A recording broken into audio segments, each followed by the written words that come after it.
It was just a wedding photograph. A bride and groom side by side in 1894, their faces frozen in time. At first glance, it seems like an ordinary wedding portrait of the time. Formal, serene, nothing special. But look closely. Look at her hands. The bride's hands tell a story that words never could. Scars, deep, deliberate marks etched into her skin. What happened to this woman? Why is she standing next to a man who, according to all the laws and customs of the time, should never have married her? And why did someone hide this photograph for over 130 years? This is not just a wedding photo. It is proof. Proof of something that should never have been seen. Proof of a secret so dangerous that it could have cost them both their lives. Today, we finally discover the truth. If stories like this move you, take a second to subscribe and hit the like button, because what comes next will change how you see American history. The demolition crew was supposed to arrive on Monday. By Friday, the house would be nothing but rubble and memory. 11 years of legal battles, unpaid taxes, and bureaucratic neglect had finally sealed its fate. The Victorian mansion at the end of Oakwood Road in Natchez, Mississippi, once a symbol of wealth and southern grandeur, would disappear forever. Helen first saw the house on a humid afternoon in late August 2023. She worked as a senior archivist for the Mississippi Department of Archives and History, and she had volunteered to lead the final documentation effort before the demolition. It was routine work, the kind she had done dozens of times. Photograph the rooms, catalog any remaining artifacts, file the paperwork, move on. But this house felt different. The moment she stepped onto the warped porch, something shifted in the air. The smell of rot and age hung heavy, mixing with the distant sweetness of magnolia blossoms. Inside, the walls were streaked with water damage, and the floorboards groaned beneath her boots. Furniture lay toppled and broken, left behind by whoever had lived here last. An old woman named Dorothy, according to the county records. She had died alone in 2012, with no children, no siblings, no one to claim her belongings. Helen moved through the first floor methodically, her camera clicking in the silence. Parlor, dining room, kitchen? Nothing remarkable, just the ordinary debris of a life ended and forgotten. It was the attic that changed everything. The stairs leading up were narrow and treacherous, several steps missing entirely. Helen climbed carefully, her flashlight cutting through the darkness. The attic was cramped and suffocating, the air thick with dust that made her eyes water. Broken furniture, stacks of moldy newspapers, a child's rocking horse with one missing leg, and in the far corner, half buried beneath a collapsed shelf, a small leather trunk. Helen knelt beside it. The leather had cracked and peeled with age, but the brass latches still held. She worked them open slowly, her fingers trembling with an anticipation she could not explain. Inside, wrapped in layers of brittle newspaper dated 1932, was a photograph. She lifted it into the light. A wedding portrait, a white man in a dark suit, a black woman in a simple white dress, and a date inscribed at the bottom, 1894. Helen's heart stopped. Helen did not sleep that night. She sat at her desk in Jackson, the photograph propped against her computer monitor, unable to look away. The faces stared back at her. The groom with his jaw set in quiet defiance, the bride with her chin lifted, her eyes carrying something that looked almost like triumph. But it was the hands that haunted her. Under her magnifying glass, the details became undeniable. The bride's hands, folded gently at her waist, bore a network of scars. Thick, ropey marks that crisscrossed her palms and circled her wrists. These were not the scars of accident or illness. They were the scars of bondage, of rope burns and shackles, of tools gripped until flesh tore and healed and tore again. Helen had studied photographs of formerly enslaved people. She recognized the patterns. But the Civil War had ended in 1865, nearly 30 years before this wedding portrait was taken. By 1894, the woman in this photograph should have been free. She should have been living without chains, without masters, without the brutal labor that left such permanent marks. So, why did she still bear fresh wounds? The next morning, Helen contacted James, a historian at Howard University who specialized in post-Reconstruction Southern history. She sent him high-resolution scans of the photograph and waited. His response came within 2 hours. "Where did you find this?" she explained. "The abandoned house, the leather trunk, the newspaper wrapping dated 1932. "Helen," James said slowly, "I think I know what we're looking at. Those scars are consistent with something called debt peonage. After the war, many plantation owners used legal tricks to keep black workers trapped on their land. Sharecropping, contracts with impossible terms, fabricated debts that could never be repaid, vagrancy laws that criminalized unemployment. The workers were technically free, but they couldn't leave. They were beaten if they tried to escape. Some were worked to death." Helen looked at the photograph again. The bride's hands, the groom standing beside her. "But she married him," Helen said. "She married the son of her captors." "That's what we need to understand," James replied. Who was she? Who was he? And how did they end up standing together in that photograph? The search for answers had begun. The trail began with property records. Helen spent the next 2 weeks buried in the Natchez courthouse archives, pulling deed transfers, tax filings, and census records that stretched back to before the Civil War. The Victorian house on Oakwood Road had been built in 1887 by a family that had relocated from Virginia after the war. Before 1865, they had owned a sprawling cotton plantation and over 300 enslaved people. After emancipation, the family sold their Virginia land and moved south to Mississippi, where they purchased new acreage and rebuilt their fortune through sharecropping. The patriarch, a stern man named Cornelius, ran the operation with an iron fist. His 3 sons managed the daily labor, collecting debts, enforcing contracts, and ensuring that the workers who lived on the land could never afford to leave. In the 1870 census, Helen found a list of laborers living on the property. Among them was a girl named Eliza, 12 years old, listed as colored and employed as a domestic worker. By 1880, Eliza was still there, now 22, still classified as a servant, still bound to the same family that had once owned her ancestors. But in the 1900 census, everything changed. Eliza was no longer listed as a servant. She appeared as the wife of Thomas, the youngest son of Cornelius. They had 2 children, a boy named Samuel and a girl named Grace, both classified as mulatto. Helen sat back, her pulse racing. The bride in the photograph was Eliza. The groom was Thomas, and somehow, impossibly, they had married. They had started a family. They had defied every law and custom that should have destroyed them both.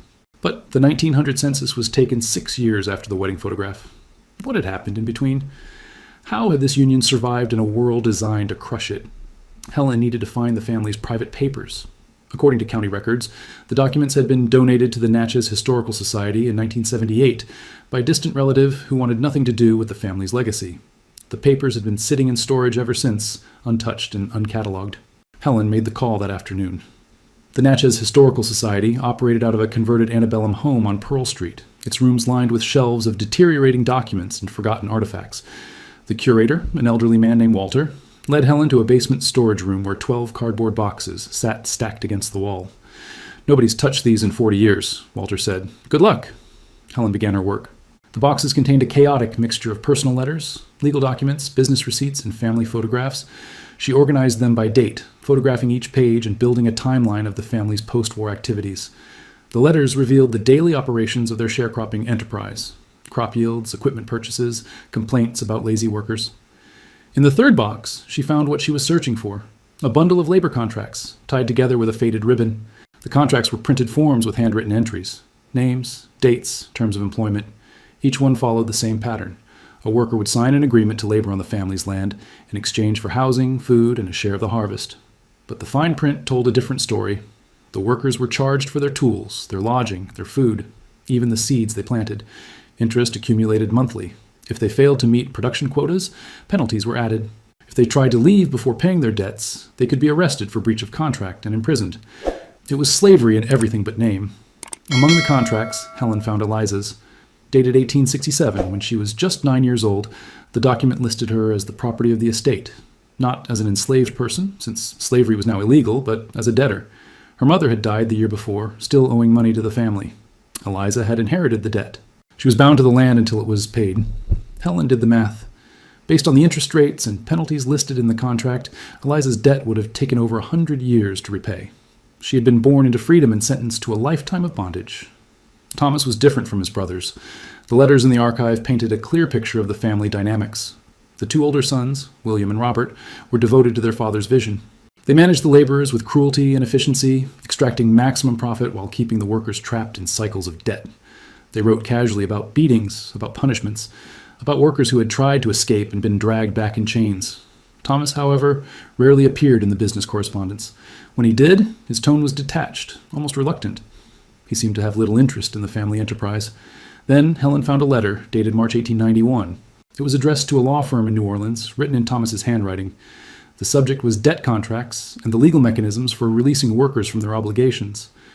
"I am seeking clarification," Thomas wrote, "on whether a debt holder may unilaterally forgive a debt without the consent of other family members who share ownership of the contract. The situation is delicate, and I require absolute discretion." Helen's hands trembled as she read. Thomas had been planning something.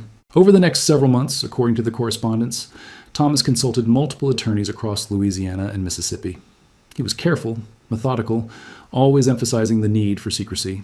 His father and brothers could not know what he was doing. By late 1892, he had found his answer. Under Mississippi law, a debt holder could forgive a debt if they acquired sole ownership of the contract. Thomas would need to buy out his family's share. Quietly, without raising suspicion, in January 1893, Thomas made his move. He told his father he wanted to invest in a textile mill in Jackson and needed capital. Cornelius, pleased that his youngest son was finally showing business ambition, agreed to give Thomas his inheritance early, including his share of the labor contracts. Among them was Eliza's. On February 14, 1893, Thomas signed a document that Helen found pressed between two unrelated letters. It was a certificate of debt forgiveness. Eliza was free. Freedom was only the beginning. In 1893, Eliza was 35 years old.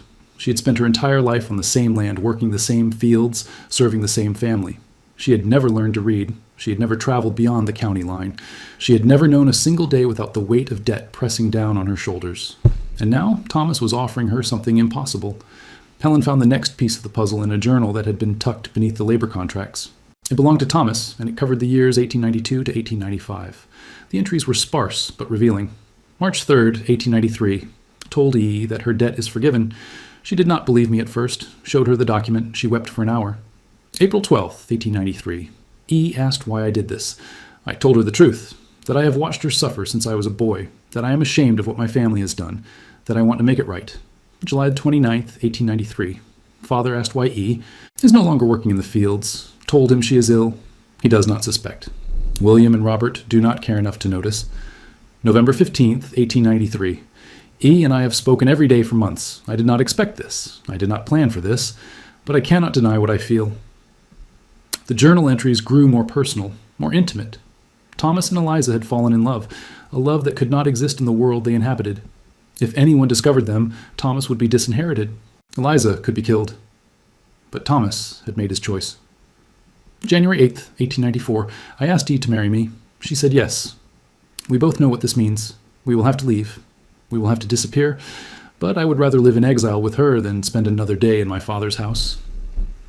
The wedding photograph was dated February 22nd, 1894.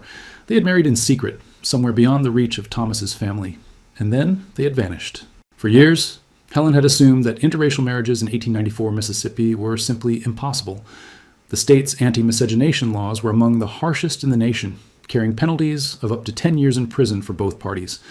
Any minister who performed such a ceremony could be fined and jailed. Any witness who failed to report it could be charged as an accessory. So how had Thomas and Eliza married? The answer came from an unexpected source. While researching the family's history, Helen had contacted descendants of the Natchez black community, hoping to find oral histories or family records that might mention Eliza. One of them, a retired schoolteacher named Cora, responded with startling information. My grandmother used to tell a story, Cora said, about a woman named Eliza who escaped from a plantation near here. She said Eliza was helped by a white man who loved her. They went north to a place where they could be married legally, Illinois. Helen checked the records. In 1894, Illinois was one of the few states that did not prohibit interracial marriage. The trip from Natchez to Illinois would have taken several days by train, passing through territory where Thomas and Eliza would have been in constant danger of discovery. But they had made it. Helen contacted the Cook County Archives in Chicago and requested a search for marriage records from February 1894. 3 weeks later, she received a digitized copy of a marriage certificate. Thomas and Eliza, married on February 22, 1894 in Chicago, Illinois, witnessed by a minister named Reverend Abraham, who ran a church that served the city's black community. The photograph had been taken that same day. Thomas and Eliza had traveled over 700 miles to find a place where their love could be made legal.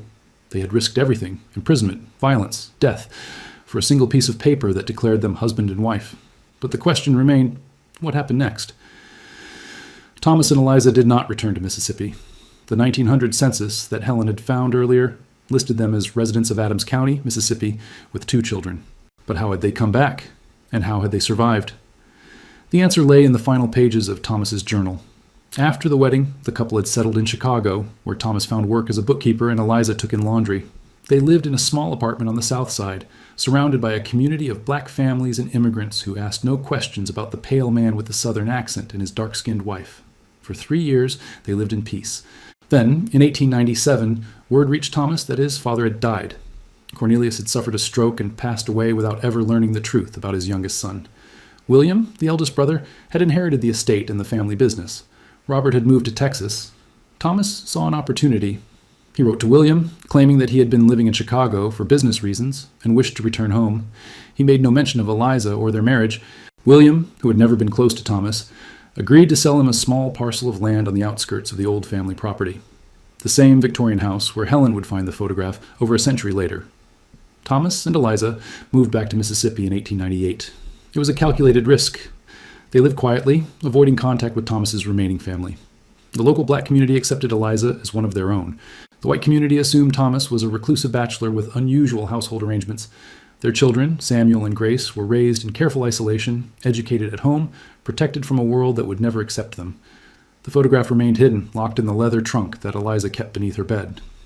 It was their secret, their proof, their promise. The fragile peace could not last forever. In 1904, a local newspaper published an article about miscegenation laws, calling for stricter enforcement against race mixing. The article included a list of suspected violators in the region. Thomas and Eliza were not named, but the threat was clear. That same year, Thomas's brother William made an unexpected visit. Helen found a description of the encounter in Thomas's journal, the final entry before the pages went blank. October 17th, 1904. William came today. He knows. Someone told him about Eliza, about the children. He stood on my porch and called me a disgrace to our family's name. He said I had 48 hours to send Eliza and the children away, or he would report us to the sheriff. Thomas did not comply. Instead, he gathered every document that proved his family's crimes. The labor contracts, the debt records, the evidence of beatings and illegal imprisonment. He wrote a letter to a sympathetic newspaper editor in New Orleans, detailing the system of debt peonage that had kept hundreds of black workers enslaved for decades after emancipation. He sent the letter on October 19th, 1904. The response was immediate. Federal investigators, who had been quietly building cases against debt peonage operations across the South, descended on Adams County. William was arrested. The family's remaining properties were seized. The workers who had been trapped on the land for generations were finally truly free. Thomas was never charged. His cooperation with the investigation protected him and his family from prosecution, but the price was high.